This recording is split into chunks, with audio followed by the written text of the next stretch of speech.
अस्सलाम वालेकुम एवरीवन। उम्मीद है आप सब खैरियत से होंगे। My name is Junaid Nawaz और मैं आप सबको अपने YouTube channel Cam View Point में खुशामदीद कहता हूँ। आज की वीडियो में हम असिस्टेंट मैनेजर केमिस्ट्री के सॉल्व पेपर को डिस्कस करने जा रहे हैं। ये पेपर 24 जनवरी 2022 को कंडक्ट हुआ था। तो वो तमाम केमिस्ट्री एस्पायरेंट्स जो कि असिस्टेंट मैनेजर एनालिटिकल केमिस्ट्री का एग्ज़ाम देने जा रहे हैं, तो उनके लिए ये वीडियो बहुत ही इम्पोर्टेंट है। इसमें हम कंप्लीट 40 केमिस्ट्री के जो एमसीक्यूज़ हैं उनको कंप्लीट एक्सप्लेनेशन के साथ डिस्कस करेंगे। तो आइए स्टार्ट करते हैं। सबसे पहला जो क्वेश्चन था ये था कि what is the chemical formula of phosgene. Phosgene gas का जो केमिकल फार्मूला है दैट इज़ COCl2। ठीक है, कार्बोनाइल क्लोराइड को फॉस्जीन गैस कहा जाता है और ये एक टॉक्सिक गैस है, केमिकल इंडस्ट्री में यूज़ होती है और ख़ास तौर पे इस गैस को वर्ल्ड वार 2 में यूज़ किया गया था। ठीक है, एज अ केमिकल वेपन। इसमें एक और कार्बोनाइल ग्रुप होता है और साथ में 2 क्लोरीन एटम्स अटैच होते हैं, तो इसको आपने याद रखना है। कार्बोनाइल क्लोराइड यानी COCl2 is a phosgene gas. Next question जो है ये NMR स्पेक्ट्रोस्कोपी से रिलेटेड है। इसमें क्वेश्चन है कि इन NMR spectroscopy what is the splitting ratio for a proton with 4 equivalent neighbouring protons. यानी एक प्रोटॉन है और उसके नेबरिंग में 4 प्रोटॉन है। तो यहाँ पे सिंपल जो फार्मूला यूज़ होता है वो है N+1 रूल। ठीक है, अगर किसी प्रोटॉन के गिर्द n number of equivalent protons हैं, ठीक है, तो होगा क्या, उसका जो सिग्नल है वो स्प्लिट होगा इनटू N+1 पीक्स। तो सिंपली इसका टोटल पीक्स कितनी आएंगी, 5 होंगी। तो 5 पीक्स आएंगी तो ये क्या है, ये क्या होगा, क्विंटेट होगा। और इसकी पास्कल ट्राइंगल देखें तो उसमें जो रिलेटिव पीक्स होती हैं उसकी रेशो क्या होती है, उसकी रेशो होती है 1:4:6:4:1। तो डी ऑप्शन जो है ये करेक्ट है। इसमें सिंपली जो फार्मूला यूज़ है होगा वो है N+N rule, sorry N+1 rule. Next question देखें, which source is used in UV visible spectroscopy. तो इसमें mercury arc lamp, Nernst glower, glower source और ड्यूट्रियम लैंप। तो यूवी विजिबल में जो सोर्स यूज़ होता है वो होता है ड्यूट्रियम लैंप। ठीक है, ड्यूट्रियम लैंप क्या है, ये कॉमन लाइट सोर्स है। तो इसमें यूवी रेडिएशन के लिए इसको यूज़ किया जाता है। इसकी रेंज जो है 160 नैनोमीटर टू 400 नैनोमीटर जो है ये रेडिएशन को प्रोवाइड करता है। जबकि नर्स्ट ग्लोवर और जो ग्लोबर सोर्स है ये IR सोर्सेज हैं, ये IR रेडिएशन एमिट करते हैं। ठीक है, और मर्करी जो लैंप है ये आमतौर पे एटॉमिक स्पेक्ट्रोस्कोपी में इसको यूज़ किया जाता है। नेक्स्ट क्वेश्चन है that is sodium metal can be detected by which technique. Sodium metal जो है, जितने भी जो है मेटल्स हैं ख़ास तौर पे अल्कली मेटल्स, तो उनको फ्लेम एमिशन स्पेक्ट्रोस्कोपी के थ्रू जो है आप डिटेक्ट कर सकते हैं। ठीक है, तो इसमें सोडियम क्या करता है, bright yellow emission line produce करता है एट 589 नैनोमीटर और फ्लेम एमिशन स्पेक्ट्रोस्कोपी के थ्रू जो कि फ्लेम टेस्ट पे बेस्ड होती है। अच्छा, नेक्स्ट क्वेश्चन है ये है, which expression is use to calculate the equilibrium constant for a reversible reaction. तो इसमें जो करेक्ट आंसर है वो है A option, delta G is equal to -RT natural log K. ठीक है, ये जो है ये रिलेशनशिप है गिब्स फ्री एनर्जी चेंज और इक्विलिब्रियम कांस्टेंट में। ठीक है, और ये जो इक्वेशन जो है ये थर्मोडायनामिक्स की इक्वेशन है और बहुत ही इंपॉर्टेंट है, बारहा ये डिफरेंट एग्जाम में पूछी जा चुकी है। अच्छा, ये नेक्स्ट क्वेश्चन देखें, IR absorption peaks at 1760 and 1810 are characteristic of which functional group. यानी IR एब्जॉर्प्शन पीक की बेस पे हमने आइडेंटिफाई करना है कि फंक्शन ग्रुप जो है ये कौन सा है। तो ऑप्शन है एल्डिहाइड है, कार्बोक्सिलिक एसिड है, एसिड एनहाइड्राइड है और एस्टर है। अब इसमें देखें कि हमारे पास 2 करेक्टरिस्टिक पीक्स आ रही हैं और 2 करेक्टरिस्टिक पीक्स जो हैं वो आती हैं एसिड एनहाइड्राइड में। एसिड एनहाइड्राइड में एक 1760 पे पीक आएगी और दूसरी 1810 पे, और ये जो है स्ट्रेचिंग एब्जॉर्प्शन पीक्स होती हैं कार्बोनाइल फंक्शन ग्रुप की। इसी तरह जो एस्टर है या अल्डिहाइड्स हैं तो उनमें कार्बोनाइल पीक आती है लेकिन वो सिंगल पीक होती है। ठीक है, तो एसिड एनहाइड्राइड में क्या होगा, उसमें 2 पीक्स होंगी और वो दोनों क्या होंगी, कार्बोनाइल स्ट्रेचिंग एब्जॉर्प्शन पीक्स होंगी। नेक्स्ट क्वेश्चन है वो है why is the refractive index detector in HPLC considered best than UV for some same application. यानी रिफ्रैक्टिव इंडेक्स डिटेक्टर जो है, ठीक है, वो बेटर क्यों है as compare to UV detector. तो इसमें ऑप्शन देखें, it's cheaper, it works at all wavelength, it is a universal and does not require UV absorbing analyte. अब रिफ्रैक्टिव इंडेक्स डिटेक्टर जो है यूनिवर्सल जो है डिटेक्टर है। इसमें आप तमाम एनालाइट्स को क्या कर सकते हैं, उनको मेजर कर सकते हैं, ठीक है। So refractive index detector measure changes in refractive index of eluting compounds, जबकि यूवी डिटेक्टर में तो सिर्फ उन्हीं कंपाउंड को आप एनालाइज कर सकते हैं जो यूवी रेडिएशन क्या करते हैं, एब्जॉर्ब करते हैं। सो इसलिए जो है रिफ्रैक्टिव इंडेक्स डिटेक्टर जो है ये यूनिवर्सल इंडिकेटर है और इस बेस पे जो है ये क्या है, बेस्ट है। नेक्स्ट क्वेश्चन देखें, a good liquid chromatography pump must possesses which characteristic. Liquid chromatography में जो फ्लो रेट जो है उसको इंक्रीज़ करने के लिए पंप को यूज़ किया जाता है, ठीक है। तो उस पंप की क्या करेक्टरिस्टिक होनी चाहिए, इनकन्सिस्टेंट होना चाहिए, तो ये भी रॉन्ग है। पल्स्ड फ्लो होना चाहिए, नहीं, बल्कि क्या होना चाहिए, उसे स्टेबल और पल्स फ्री होना चाहिए। तो ख़ास तौर पे HPLC में हाई परफॉर्मेंस लिक्विड क्रोमेटोग्राफी में स्टेबल और पल्स फ्री फ्लो रिक्वायर्ड होता है ऑफ मोबाइल फेस, ताकि हमारे पास क्या हो, एक्यूरेट सेपरेशन और रिप्रोड्यूसिबिलिटी और बेस लाइन स्टेबिलिटी हासिल हो। सो इस मकसद के लिए जो पंप है it should be stable and pulse free flow. अच्छा, नेक्स्ट क्वेश्चन जो है, which of the following does not use electromagnetic radiation. तो electromagnetic radiation IR, NMR, UV, gas chromatography. तो गैस क्रोमेटोग्राफी जो है इसमें किसी किस्म की इलेक्ट्रोमैग्नेटिक रेडिएशन यूज़ नहीं होती, बाकी सभी जो हैं वो स्पेक्ट्रोस्कोपिक टेक्निक्स हैं और उनमें इलेक्ट्रोमैग्नेटिक रेडिएशन यूज़ होती हैं। नेक्स्ट क्वेश्चन देखें, what is the primary use of FTIR spectroscopy. FTIR spectroscopy का प्राइमरी यूज़ ही क्या है, identification of functional groups via vibrational transition, ठीक है। IR स्पेक्ट्रोस्कोपी में हम फंक्शन ग्रुप को आइडेंटिफाई करते हैं और इसमें जो ट्रांजिशन होती है वो वाइब्रेशनल ट्रांजिशन होती है। तो C ऑप्शन जो है ये करेक्ट है। इसमें हम ऑर्गेनिक और इनऑर्गेनिक कंपाउंड्स के जो फंक्शन ग्रुप हैं उनको एनालाइज करते हैं, उनकी जो वाइब्रेशनल एब्जॉर्प्शन है उसकी बेस पे। अच्छा, नेक्स्ट क्वेश्चन जो है, which of the following compound show resonance. कौन सा कंपाउंड जो है जो कि रेजोनेंस शो करता है। तो इसमें ज़रा देखें, इसमें ऑप्शन हमारे पास हैं, मीथेन है, उसके बाद सल्फ़र ट्राईऑक्साइड है, वाटर है, अमोनिया है। तो सल्फ़र ट्राईऑक्साइड जो है it shows resonance due to delocalisation of pi electrons, ठीक है। बाकी किसी में पाई इलेक्ट्रॉन्स की डीलोकलाइजेशन नहीं होती, जस्ट सल्फ़र ट्राईऑक्साइड में होगी। और इसमें क्या होता है कि इसमें 3 सल्फ़र ऑक्सीजन डबल बॉन्ड्स हैं, ठीक है, और इसके जो कि इक्विवेलेंट रेजोनेंस स्ट्रक्चर प्रोवाइड करता है, जबकि मीथेन, वाटर और ammonia do not exhibit resonance. So इसमें B ऑप्शन जो है ये करेक्ट है। अच्छा, नेक्स्ट क्वेश्चन है ये, इसमें IUPAC नेम बताना है। तो इसमें ज़रा देखें कि ये जो रिंग है इट इज़ अ साइक्लोहेक्सीन, ठीक है, और इसमें जो डबल बॉन्ड जहाँ पे है तो उस डबल बॉन्डेड कार्बन पे क्लोरीन एटम अटैच है, ठीक है, उसे हम 1 कहेंगे, 1 नंबर देंगे, और कार्बन नंबर 3 पे जो है ब्रोमीन है। तो इसका करेक्ट नेम बनता है 3 ब्रोमो 1 क्लोरो साइक्लो हेक्स 1 इन, ठीक है, यानी कि हमने डबल बॉन्ड को भी नंबर देना है, ठीक है। तो इसलिए B ऑप्शन जो है it will be correct. In fact अगर इसमें इस तरह भी होता है कि 3 ब्रोमो 1 क्लोरो साइक्लोहेक्सीन, ठीक है, तब भी हम इसको जो है करेक्ट कंसीडर करते। आपने देखना होता है कि जो गिवन ऑप्शन है उसमें से पॉसिबल बेस्ट ऑप्शन कौन सा है, ठीक है। तो इसलिए जैसे A ऑप्शन जो है 1 क्लोरो 3 ब्रोमो हेक्सीन, ठीक है, 1 क्लोरो 3 ब्रोमो हेक्सीन।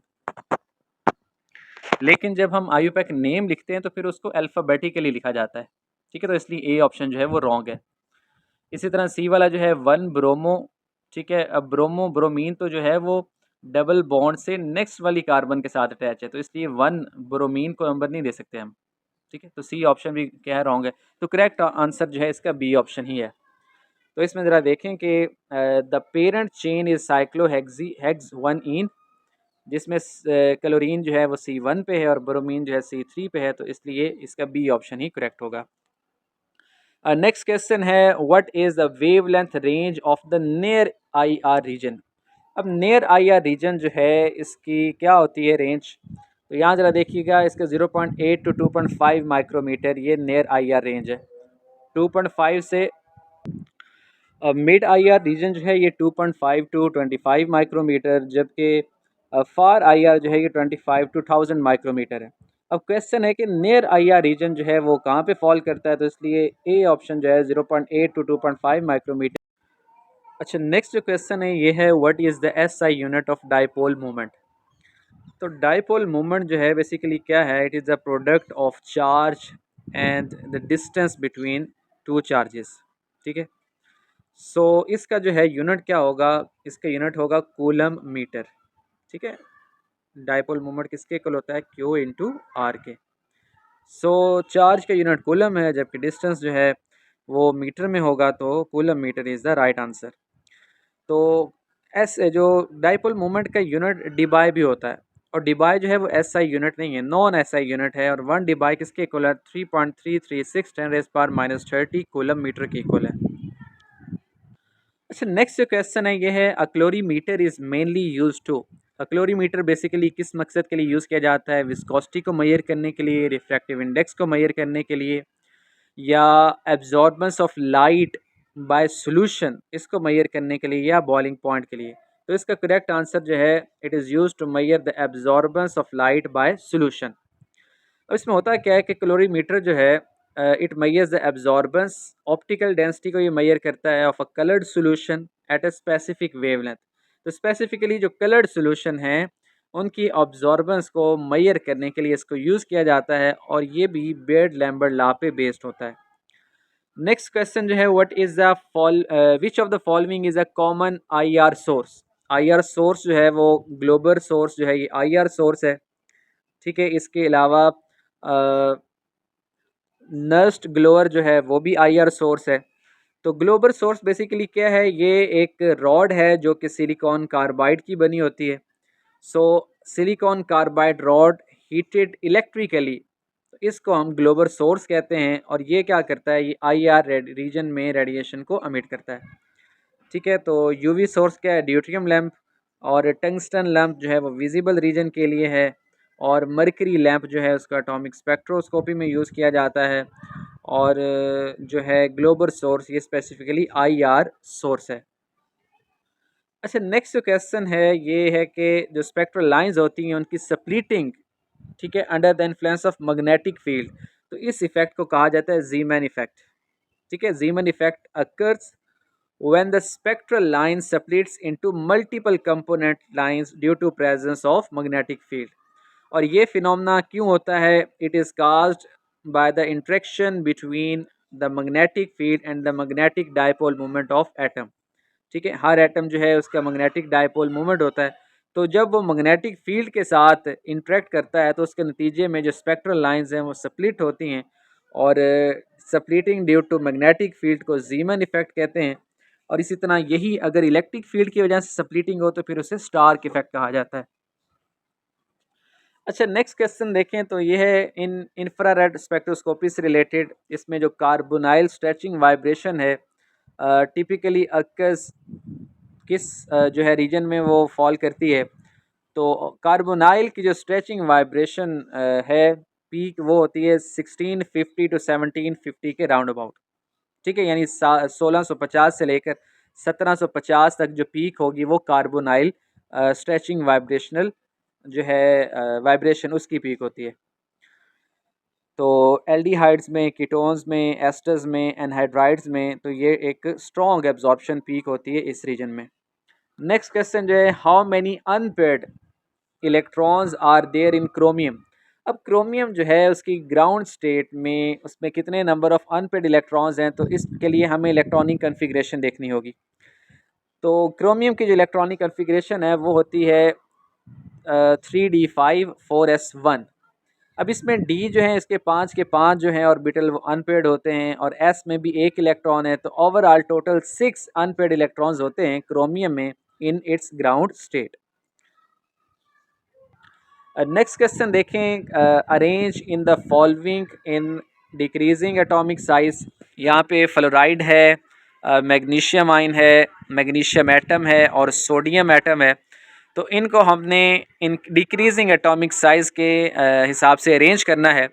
तो इनमें सबसे जो ग्रेटर साइज़ है वो एनाइन का है, फ्लोराइड एनाइन, ठीक है, फ्लोराइड आयन जो है, ठीक है। उसके बाद सोडियम, उसके बाद मैग्नीशियम और उसके बाद मैग्नीशियम आयन का साइज़ सबसे कम होगा, ठीक है। नॉर्मली हमें पता है कि जो पेरेंट एटम्स होते हैं उनकी निस्बत केटाइन का साइज़ स्मॉल होता है और एनाइन का साइज़। अच्छा, एटॉमिक साइज़ जो है इसका जनरल ट्रेंड क्या है कि ग्रुप में top to bottom atomic size increase होता है, जबकि लेफ़्ट टू राइट जो है पीरियड में एटॉमिक साइज़ डिक्रीज़ होता है, ठीक है। नेक्स्ट क्वेश्चन जो है ये है reaction of formaldehyde with potassium hydroxide. तो फॉर्मेल्डिहाइड का पोटाशियम हाइड्रोक्साइड के साथ जो रिएक्शन है ये कैनिज़ारो रिएक्शन है, ठीक है, क्योंकि फॉर्मेल्डिहाइड ऐसा एल्डिहाइड है जिसके पास अल्फा हाइड्रोजन नहीं होता। तो ऐसे एल्डिहाइड जब बेस के साथ रिएक्ट करते हैं तो ये एक डिसप्रोपोर्शनेशन रिएक्शन होता है, जिसमें एल्डिहाइड जो है वो रिड्यूस भी होता है और ऑक्सीडाइज भी होता है, ठीक है। तो एक मॉलिक्यूल रिड्यूस होता है मिथानॉल में और दूसरा मॉलिक्यूल जो है वो ऑक्सीडाइज होता है पोटाशियम फॉर्मेट में। सो इसलिए इसका करेक्ट आंसर जो है वो है डी ऑप्शन, ठीक है। फॉर्मेल्डिहाइड और पोटाशियम हाइड्रोक्साइड के रिएक्शन के नतीजे में क्या बनेगा, मेथानॉल और साथ में पोटाशियम फॉर्मेट। अच्छा, नेक्स्ट जो क्वेश्चन है ये है which of the following is an intensive property. कौन सी प्रॉपर्टी जो है वो इंटेंसिव प्रॉपर्टी है। इंटेंसिव प्रॉपर्टीज़ जो हैं वो ऐसी प्रॉपर्टीज़ होती हैं जो कि सब्सटेंस की अमाउंट पे डिपेंड नहीं करती, for example pressure, temperature, density वगैरह। जबकि एक्सटेंसिव प्रॉपर्टीज़ ऐसी प्रॉपर्टीज़ हैं जो कि अमाउंट ऑफ मैटर पे डिपेंड करती हैं, लाइक मैस, वॉल्यूम, एनर्जी। तो यहाँ पे क्वेश्चन में पूछा है इंटेंसिव प्रॉपर्टी, तो प्रेशर जो है ये इंटेंसिव प्रॉपर्टी है, जबकि एनर्जी, वॉल्यूम और मैस जो है ये एक्सटेंसिव प्रॉपर्टीज़ हैं। नेक्स्ट क्वेश्चन देखें, that is chlorobenzene is produced from aniline. अब एनिलीन जो है इससे क्लोरोबेंजीन बनाना है, तो ये जो रिएक्शन है ये क्या कहलाता है, it is a Sandmeyer's reaction. अब इसमें होता क्या है कि सेंड मेयर रिएक्शन में एनिलीन जो है सबसे पहले उसका रिएक्शन करवाया जाता है सोडियम नाइट्राइड के साथ, ठीक है। वहाँ से क्या बनता है, aniline is diazotized to form diazonium salt, वहाँ से डायज़ोनियम साल्ट बनेगा। तो डायज़ोनियम साल्ट को फिर क्यूप्रस क्लोराइड के साथ रिएक्ट करवाया जाता है, तो वहाँ से क्या बनता है, क्लोरोबेंजीन, ठीक है। तो ये रिएक्शन जो ये दो स्टेप में होगा। पहले स्टेप में एनिलीन का रिएक्शन सोडियम नाइट्राइड के साथ, और दूसरे स्टेप में क्या होगा, जो डायज़ोनियम साल्ट बनेगा पहले स्टेप में वो क्यूप्रस क्लोराइड के साथ रिएक्ट करेगा तो क्लोरोबेंजीन बनेगी। तो ये रिएक्शन जो है ये सेंड मेयर्स रिएक्शन है। अच्छा, नेक्स्ट क्वेश्चन देखें, the I R absorption range 3200 to 3000 centi per centimetre. तो ये जो है आई आर एब्जॉर्प्शन रेंज किसकी है, कार्बोनाइल स्ट्रेचिंग की है, ओ एच स्ट्रेचिंग की है, सी एच स्ट्रेचिंग की है या एन एच की। तो इसका करेक्ट आंसर जो है C H stretching.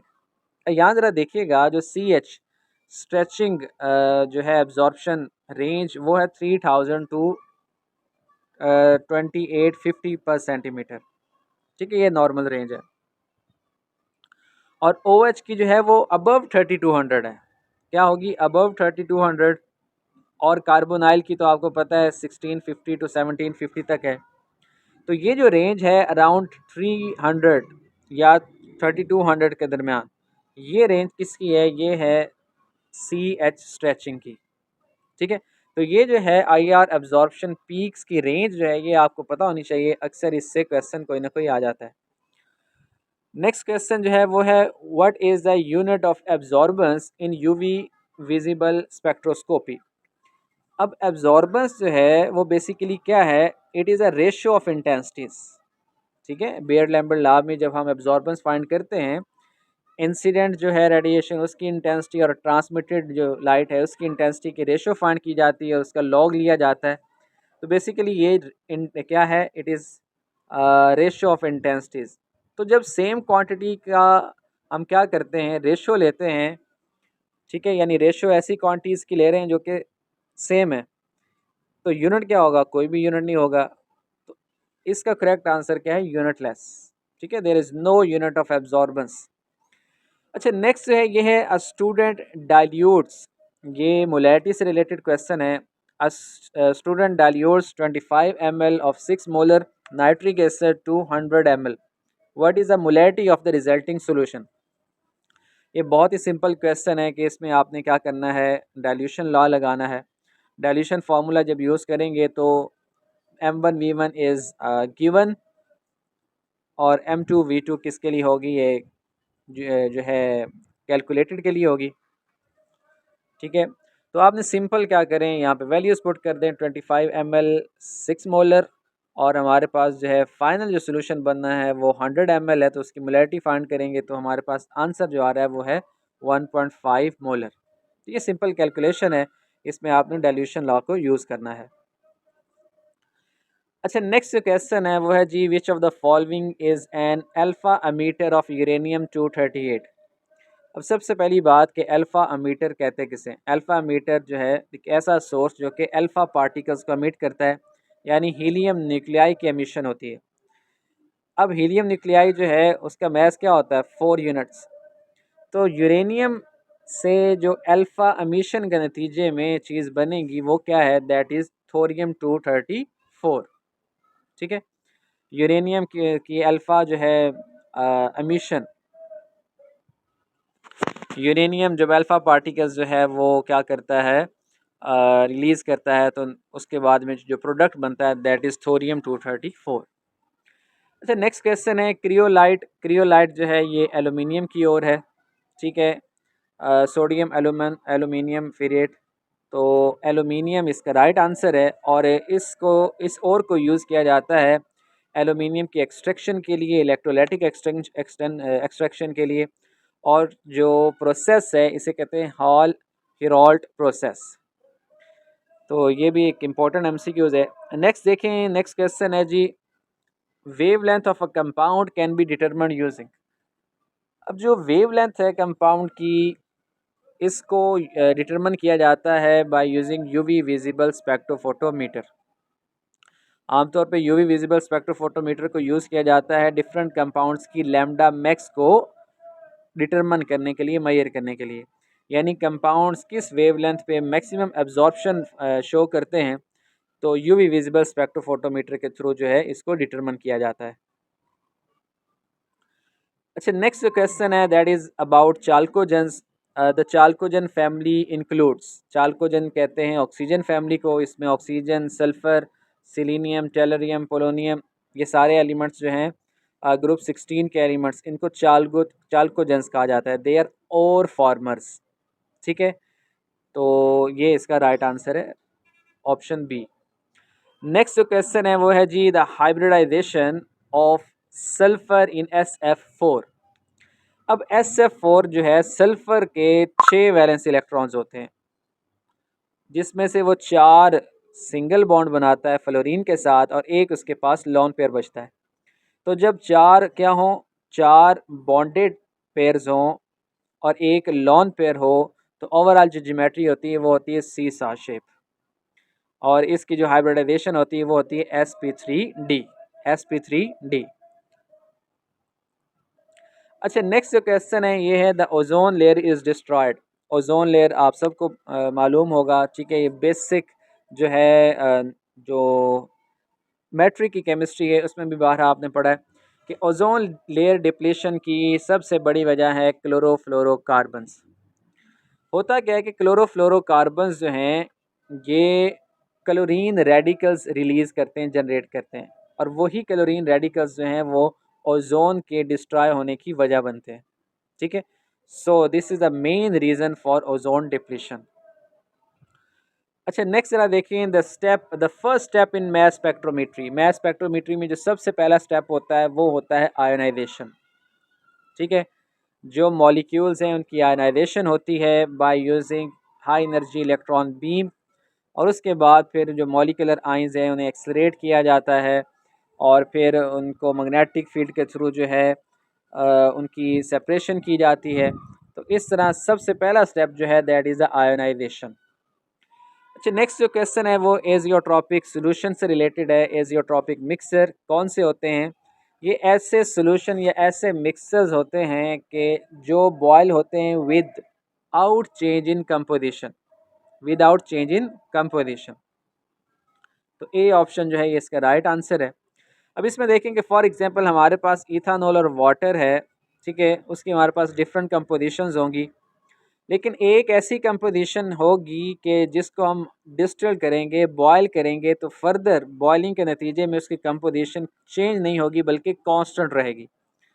So azeotropic mixture is a liquid mixture with a constant boiling point distilling without change in composition। ठीक है, आप उसको बॉयल कर रहे हैं लेकिन बॉयल करने के नतीजे में क्या है कि जो डिस्टिलेट है, ठीक है, उसकी कंपोजिशन जो है वो चेंज नहीं होती। अच्छा, नेक्स्ट जो क्वेश्चन है ये बेयर्ड लैम्बर्ट लॉ के हवाले से है, ठीक है। एब्जॉर्प्शन किसके डायरेक्टली प्रोपोर्शनल होती है? पाथ लेंथ और कंसंट्रेशन के। तो ये इक्वेशन किसको रिप्रेजेंट करती है? It represents Baird Lambert law. ठीक है, बहुत ही ईजी क्वेश्चन है। नेक्स्ट क्वेश्चन जो है वो जनरल गैस कांस्टेंट के वैल्यू के हवाले से है, द वैल्यू ऑफ आर। तो आर की जो है डिफरेंट वैल्यूज़ हैं और डिपेंड करता है कि हम प्रेशर और वॉल्यूम को किन यूनिट्स में ले रहे हैं। तो इसमें करेक्ट आंसर जो है वो है 8.314 और इसका यूनिट क्या होता है? जाउल पर मोल पर केल्विन। ठीक है, और इसी तरह एक और यूनिट है 0.0821 लीटर एटीएम पर केल्विन पर मोल। तो ये भी जो है आर का यूनिट है। अब डिफरेंट यूनिट्स हो सकते हैं, डिपेंड, साथ में आपने ये देखना है कि किस वैल्यू के साथ कौन सा यूनिट है। ठीक है, इसको याद रखना ज़रूरी है। अच्छा, नेक्स्ट जो क्वेश्चन है वो फंक्शनल ग्रुप से रिलेटेड है कि the functional group responsible for fishy odour. ठीक है, फिशी ओडोर जो है बहुत ही अनप्लेजेंट सी ओडोर होती है और ये होती है अमाइंस की। किसकी होती है? अमाइंस की, ख़ास तौर पे जो ट्राई मिथाइल अमाइन है। ठीक है, तो ये क्या होता है कि जो डिकेइंग प्रोसेस हो रहा होता है फ़िश का, तो उसमें ट्राई मिथाइल अमाइन की वजह से इसकी ओडोर ऐसी होती है। नेक्स्ट जो क्वेश्चन है वो है which of the following does not rely on electromagnetic radiation. तो यहाँ ज़रा देखें, यूवी स्पेक्ट्रोस्कोपी है, एनएमआर स्पेक्ट्रोस्कोपी है, आईआर स्पेक्ट्रोस्कोपी है, इन सब में इलेक्ट्रोमैग्नेटिक रेडिएशन यूज़ होती है, जबकि मैस स्पेक्ट्रोमीट्री में इलेक्ट्रोमैग्नेटिक रेडिएशन यूज़ नहीं होती। तो सी ऑप्शन जो है ये राइट आंसर है। ठीक है, इसी वजह से हम इसको स्पेक्ट्रोस्कोपी नहीं बोलते बल्कि स्पेक्ट्रोमीट्री कहते हैं। अच्छा, नेक्स्ट जो क्वेश्चन है वो है a gel is an example of. Gel किसकी एग्जाम्पल है? It is an example of liquid in solid. Liquid in solid यानी लिक्विड डिस्पर्स होता है सॉलिड नेटवर्क में, तो इसको हम कहते हैं जेल या जेली। जबकि अगर सॉलिड इन लिक्विड हो तो उसे हम सोल कहेंगे, सॉलिड इन गैस है तो उसे स्मोक कहेंगे, और गैस इन सॉलिड है तो उसे फोम कहेंगे। ठीक है, तो ये आपने याद रखना है, ये भी एक इम्पॉर्टेंट एमसीक्यूज़ है। अच्छा, नेक्स्ट जो क्वेश्चन है वो है क्रोमेटोग्राफी से रिलेटेड कि क्रोमेटोग्राफी को यूजली जो है आमतौर पे यूज़ किया जाता है किस मकसद के लिए? It is use for the separation of mixer. ठीक है, क्रोमेटोग्राफी जो है ये एक एनालिटिकल टेक्निक है, सेपरेशन टेक्निक है, जिसमें हम मिक्सर के कंपोनेंट को सेपरेट करते हैं on the basis of relative affinity with stationary phase and mobile phase. ठीक है, तो इस जी ये था असिस्टेंट मैनेजर केमिस्ट्री का पेपर, जिसमें 40 एमसीक्यूज़ जो कि केमिस्ट्री के थे उसको हमने डिस्कस किया। तो इंशाल्लाह नेक्स्ट लेक्चर में हम फिर हाज़िर होंगे। अपना बहुत सा ख्याल रखें, दुआ में याद रखें। अल्लाह हाफ़िज़।